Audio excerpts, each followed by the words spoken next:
Movimientos casuales.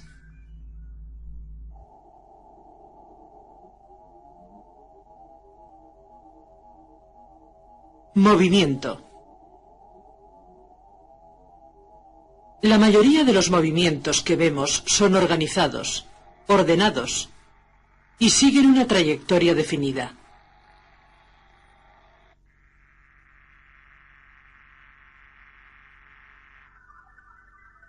En cambio, el movimiento de estas partículas es desorganizado, aleatorio. El movimiento aleatorio es típico de muchas partículas, como las del humo. Con ayuda de un aparato especial, podemos ver el movimiento de las partículas de humo en el aire inmóvil.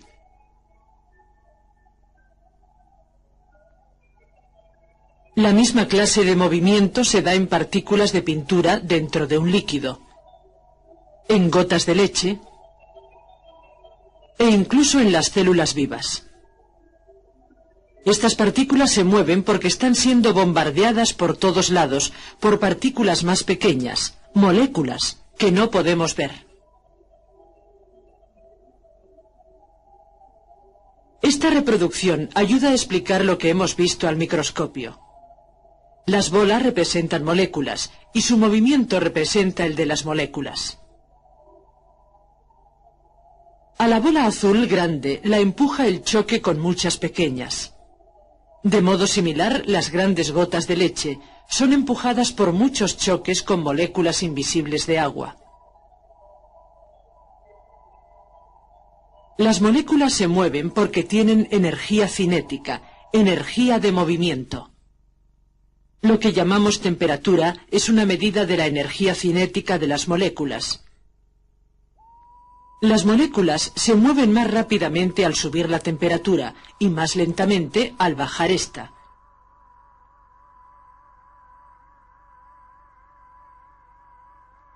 Como tienen energía cinética, las moléculas están en continuo movimiento.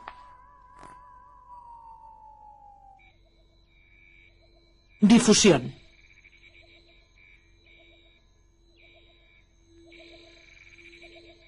Cuando las moléculas están muy apiñadas, hay muchos choques. El movimiento de una molécula distinta demuestra que cada molécula se queda más o menos en el mismo sitio, hasta que hay más espacio disponible.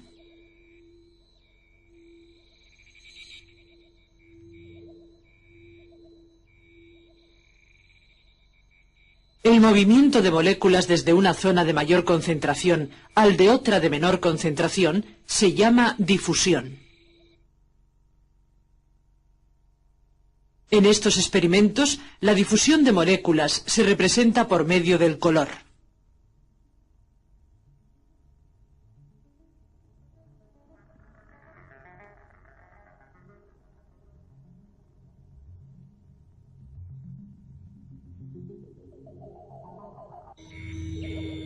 La difusión ocurre cuando los choques entre moléculas apiñadas las hace separarse.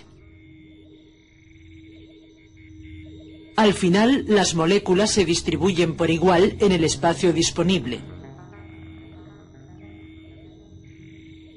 Lo mismo ocurre cuando hay más de una sustancia. Cada sustancia se difunde de donde está más concentrada a donde hay menos concentración. La difusión a través de membranas. A veces las partículas en movimiento chocan con una barrera. Algunas barreras impiden el movimiento de las partículas. Otras dejan que algunas o todas las partículas pasen a través de ellas. Las barreras que dejan pasar partículas son las permeables. Las partículas pueden pasar a través de las barreras permeables en ambas direcciones. También las células vivas están rodeadas por barreras que impiden que la materia interna de la célula se mezcle con la externa. En las células las barreras son membranas muy delgadas que forman la pared de la célula. La difusión de las moléculas a través de membranas es esencial para la vida.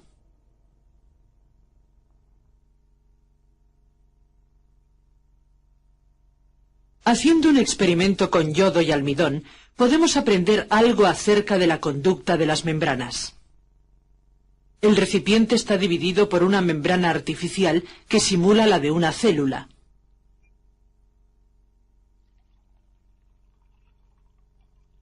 La sustancia oscura aparece solo en un lado, porque únicamente las moléculas de yodo son lo suficientemente pequeñas como para pasar por la membrana.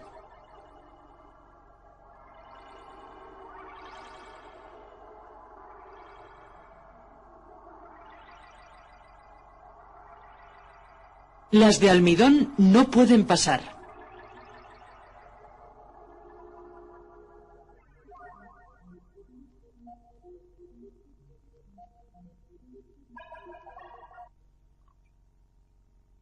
Las membranas de las células vivas se comportan de modo similar.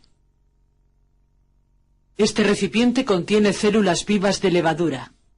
Este células muertas. Las células se tiñen.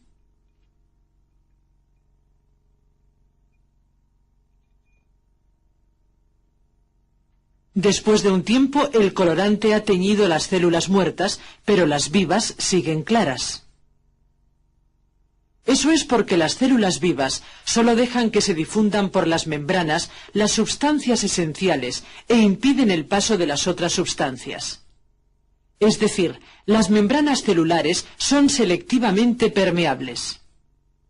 De lo contrario, las sustancias nutritivas no entrarían en la célula y los desechos no podrían salir. La sustancia más común que se difunde entrando y saliendo de la célula es el agua. La difusión de agua por una membrana selectivamente permeable se llama ósmosis. Podemos ver lo que ocurre en la ósmosis con un experimento que imita lo que sucede en las células vivas. El tubo contiene una solución de azúcar teñido, el recipiente agua. Una membrana selectivamente permeable separa el agua del azúcar teñido.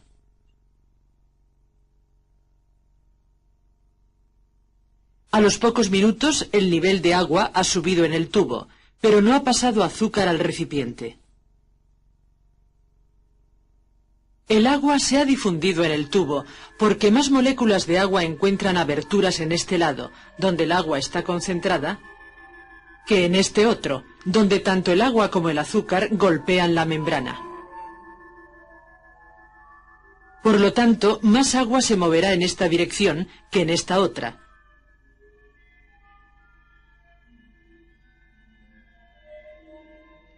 Así pues, el agua, como otras sustancias, se difunde de donde está más concentrada a donde hay menos concentración.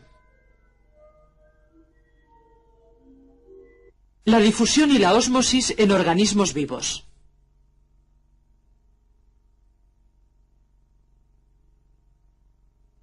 En los organismos vivos, aún la menor diferencia de concentración puede tener efectos notables. Una cámara especial nos ayuda a ver lo que pasa al secarse la tierra de alrededor de una planta. Las hojas se marchitan porque el agua se difunde fuera de las células. Lo mismo les ocurre a las células rojas de cebolla, que han sido empapadas en una fuerte solución de sal. El agua se difunde del interior de las células hacia afuera.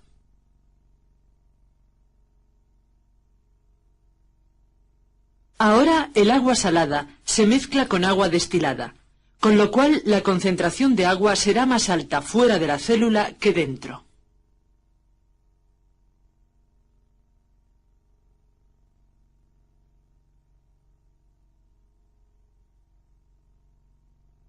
La difusión del agua dentro de las células crea una presión hacia afuera que ayuda a las plantas a mantenerse firmes y erguidas.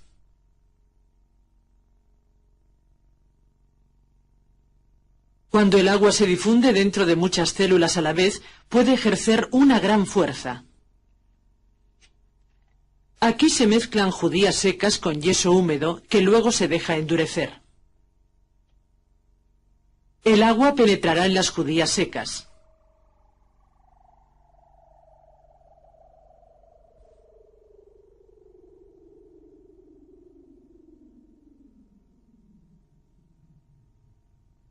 Las plantas usan la fuerza de la ósmosis en muchos de sus procesos vitales.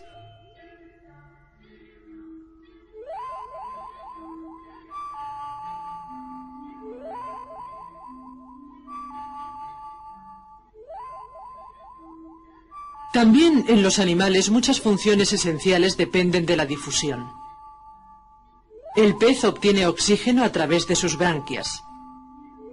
El niño antes de nacer obtiene las sustancias que le dan vida a través de la placenta de su madre. Nosotros vivimos porque en nuestros pulmones el oxígeno se difunde del aire hacia la sangre. Y en nuestros riñones la sangre se purifica en parte con la difusión de sus desechos.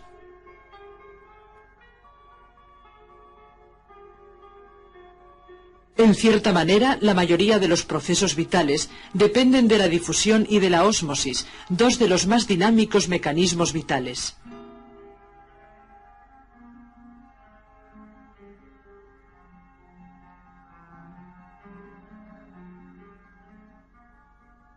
He aquí algunos usos de la difusión y la ósmosis. ¿Cómo se mantienen frescos los vegetales al ser humedecidos? ¿Por qué mata la sal las malas hierbas? ¿Por qué evita el azúcar que aparezcan bacterias en las frutas? Un uso más complicado de la difusión ayuda a salvar vidas.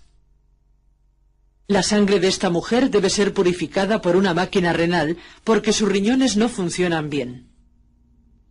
Su sangre, que contiene muchos desechos, pasa del cuerpo a un serpentín hecho de una membrana artificial.